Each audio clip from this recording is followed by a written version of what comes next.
اللہ کے نبی نے باندی سے پوچھا این اللہ، باندی نے کیا کہا؟ اللہ آسمان میں۔ تو آج ہمارے ہاں بھی بعض لوگ بہت غلو کر رہے ہیں اس عقیدے میں۔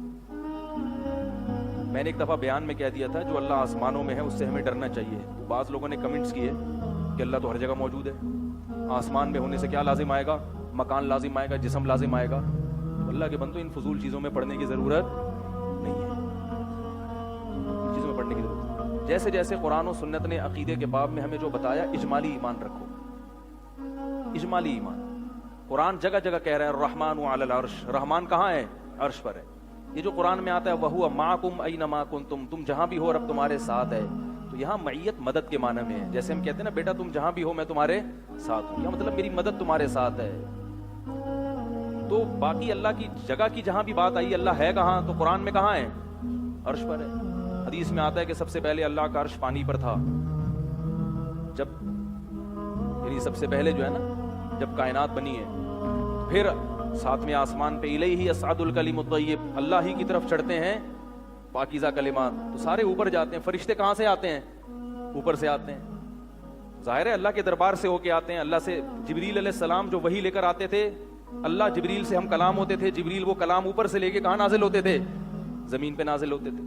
سورہ ملک جو ہم پڑھ رہے ہیں اس میں آتا ہے اَأَمِنْتُم مَّن فِي السَّمَاءِ أَن يُرْسِلَ عَلَيْكُمْ حَاصِبًا، کیا تم اس بات سے بے خوف ہو گئے کہ جو ذات آسمان میں ہے وہ تم پر کوئی طوفان بھیج دے؟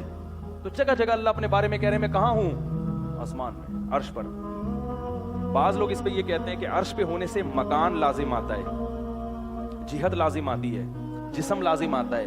ہم یہ کہتے ہیں کچھ بھی لازم نہیں آتا، اس لیے کہ اللہ مکان سے پاک، عرش سے پاک، جسم سے پاک، کیونکہ ہم اللہ کو عرش پہ مانتے ہیں کما هو لائق بشانہ، جیسے کہ اس کی شان ہے۔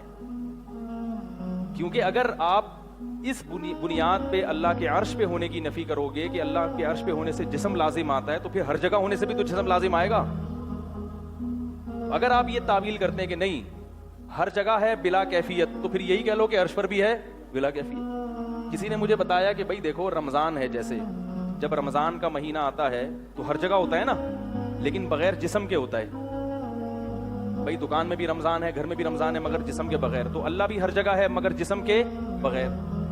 تو میں نے ان سے یہ کہا، میں نے کہا دیکھو بھائی جب آپ رمضان کو ہر جگہ مان سکتے ہو جسم کے بغیر، بغیر جسم کے رمضان ہے، تو ہم یہ بھی تو کہہ سکتے ہیں دیکھو پشاور میں رمضان ایک دن پہلے ہوتا ہے، تو جب پشاور میں ایک دن پہلے ہے، کراچی میں اس دن رمضان نہیں ہے، یہاں رمضان نہیں ہے، صرف کہاں ہے؟ پشاور میں، تو وہ بھی بغیر جسم کے ہے نا؟ کیا خیال ہے؟ تو اسی طرح اللہ عرش پر ہے بغیر جسم کے ہے، اس میں کون سی ایسی خرابی لازم آ رہی ہے؟ تو اس لیے جو اسلاف کا اس بارے میں عقیدہ ہے وہ اسلم ہے، اس میں احتیاط ہے۔ متاخرین نے کچھ تعویلات کی ہیں، اس لیے کہ اس وقت غیر مسلم بہت پروپیگنڈا کرتے تھے جسم، تو اس نے کچھ تعویلات کی، وہ امکان کے درجے میں کی ہیں، امکان کے درجے میں۔ وہ ایسا مضبوط عقیدہ بنا لینا اس کو کہ اسلام اور کفر اور اہل سنت کا عقیدہ اس کو بنا لینا کہ اہل سنت جو یہ عقیدہ نہیں رکھے گا اہل سنت سے خارج ہے، تو یہ غلو ہو جائے گا دین میں۔ اور بعض حضرات یہ بھی کہتے ہیں یہ علماء دیوبند کا عقیدہ ہے، یہ بھی غلط ہے۔ علماء دیوبند کی اس بارے میں دونوں رائے ملتی ہیں۔ بعض علماء نے اس بارے میں بڑی شدت کی ہے، وہ کہتے ہیں کہ جو ہر جگہ موجود اللہ کو نہیں مانتے وہ اہل سنت سے خارج ہیں، مگر جن علماء نے یہ عقیدہ رکھا ہے وہ شدت پر مبنی ہے۔ اس بارے میں جو معتدل عقیدہ ہے وہ حضرت مولانا اشرف علی تھانوی رحمہ اللہ تعالیٰ کا ہے۔ انہوں نے بیان القرآن میں سورہ آل عمران کے پہلے رکوع میں بڑی لمبی تفصیل لکھی ہے۔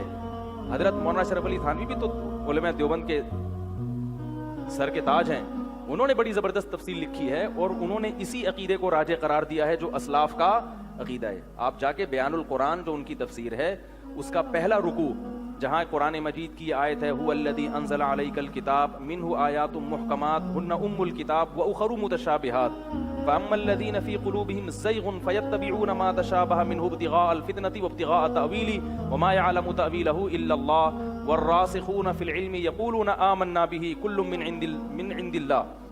تو اس آیت کی تفسیر میں حضرت حکیم الامہ مولانا شرف علی تھانوی رحمہ اللہ تعالیٰ نے اسی عقیدے کو راجح قرار دیا جو میں بھی آپ کے سامنے بیان کر رہا ہوں۔ اس لیے اس کو دیوبندیت کا یا اہل سنت کا یا ان چیزوں کا معیار مت بنائیں، لیکن پھر بھی میں اس بارے میں ایک اعتدال کی بات کرتا ہوں کہ اگر کوئی یہ عقیدہ رکھتا ہے کہ اللہ عرش پر خاص کیفیات، کچھ اللہ کی خاص تجلی ہے مگر ہر جگہ موجود ہے، تو ہم اس کو بھی اہل سنت سے خارج نہیں کرتے کیونکہ اللہ کی ذات کی گہرائیوں میں جانے سے ہمیں منع کیا گیا ہے. لیکن اسلم یہ ہے, احتیاط اسی میں ہے کہ جیسے قرآن کا ظاہر ہے اس کو اپنے ظاہر پر رکھا جائے.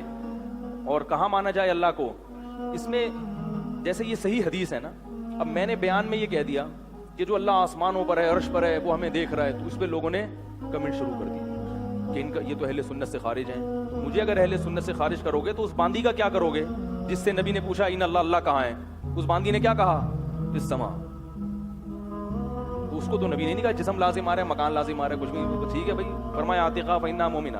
تو اسلام نے اس قسم کے عقیدوں میں ہمیں اجمالی عقیدہ رکھنے کا حکم دیا ہے. اجمالی, بس زیادہ گہرائی میں جانے کی چندہ ضرورت نہیں ہے, بس اتنا کافی ہے. اور اگر کسی بزرگ نے اس کے خلاف لکھا ہے تو ان کی شان میں توہین بھی مت کرو. بولے بھائی ان کی جو سمجھ میں آیا انہوں نے لکھ دیا. ویسے ایک اصولی بات آپ کو بتا دوں کہ تقلید فروعی اختلافی مسائل میں ہوتی ہے. عقائد میں تقلید فروعی مسائل میں بھی وہ جو متفقون علیہ ہیں, جس میں قرآن و حدیث بہت واضح ہے, اس میں بھی کسی کی تقلید نہیں ہوتی. اس میں کوئی حنفی شافی نہیں ہوتا. اب 5 نمازیں ہم اس لیے تھوڑی پڑھتے ہیں کہ امام حنیفہ نے کہا ہے, نہیں بھی کہتے تو بھی ہم 5 نمازیں پڑھتے. رمضان کے روزے ہم اس لیے نہیں رکھتے کہ امام ابو حنیفہ کی رائے ہے, ہم اس لیے رکھتے ہیں کہ قرآن اور حدیث نے وضاحت کے ساتھ بلکہ امام ابو حنیفہ اگر کہتے ہیں نا رمضان کے روزے نہیں ہیں, تو ہم امام حنیفہ کو مجتہدین کی فہرست سے ہی خارج کر دیتے. ہم کہتے ہیں آپ مجتہد ہی نہیں ہو, آپ اس قابل ہی نہیں ہو کہ آپ کی اتباع کی جائے. یہ تو نصوص قرآن و سنت کی واضح نصوص ہیں جس میں قرآن و حدیث نے بالکل دو ٹوک الفاظ میں عقیدے یعنی جو مسائل واضح کر دیے. ہاں کچھ مسائل ایسے ہیں جن میں قرآن و حدیث دونوں طرف ہیں. فروعی مسائل کہا جاتا ہے جن کو, فروعی نہیں اختلافی. فروعی تو بہت سارے مسائل ہیں لیکن اتفاقی ہیں, ان میں اختلاف کی گنجائش نہیں ہے, ان میں تقلید بھی نہیں ہے. تقلید صرف ان مسائل میں ہوتی ہے جن میں مجتہدین کا اختلاف ہوتا ہے, اور اختلاف اس لیے ہوتا ہے کہ دلائل دونوں طرف ہوتے ہیں. رفع الیدین کے دلائل بھی ہیں, نہ کرنے کے بھی ہیں. ہاں جس کو رفع الیدین ہی کے نظر آ رہے ہیں, نہ کرنے کے نظر نہیں آ رہے, وہ اپنے چشمے کا نمبر چینج کر لے گا تو اس کو نہ کرنے کے دلائل بھی نظر آئیں گے. ہمیں تو الحمدللہ دونوں نظر آتے ہیں, رفع الیدین والے بھی. رفع الیدین اس لیے ہم نہ رفع الیدین کرنے والے کو گمراہ قرار دیتے ہیں اور نہ کرنے والے, لیکن ہم کہتے ہیں دونوں طرف دلائل ہیں. تو اس میں ہم نے التزام کیا ہے کہ جو اختلافی مسئلہ ہوگا اس میں ہم امام ابو حنیفہ کی رائے کو فالو کریں گے, دوسروں کی آراء کا احترام کرتے ہوئے. سمجھ میں آ رہی ہے بات؟ جو اختلافی مسائل, کیونکہ اس میں جب اختلاف ہوا ہی اس لیے کہ دلائل متعارض تھے. اگر دلائل میں ٹکراؤ نہ ہوتا تو ائمہ کا اختلاف نہ ہوتا, کیونکہ یہ لوگ قرآن و حدیث کو جانتے بھی تھے اور قرآن و حدیث کو ہم سے زیادہ سمجھتے بھی تھے.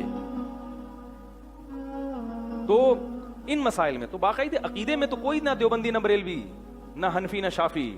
عقیدے کی بات تو قرآن و حدیث نے وضاحت سے بیان کر دیا ہے. ہاں کچھ عقائد ایسے ہیں جن کو قرآن و حدیث نے بیان نہیں کیا, ان میں بہت گہرائی میں جائیں گے تو اختلاف ہوگا. پھر کوئی ماتریدی بنے گا, کوئی اشاعرہ بنے گا, کوئی کیا بنے گا, وہاں تک جانے کی ضرورت ہی نہیں ہے, لہذا کچھ بننے کی ضرورت ہی نہیں ہے. کیا خیال ہے؟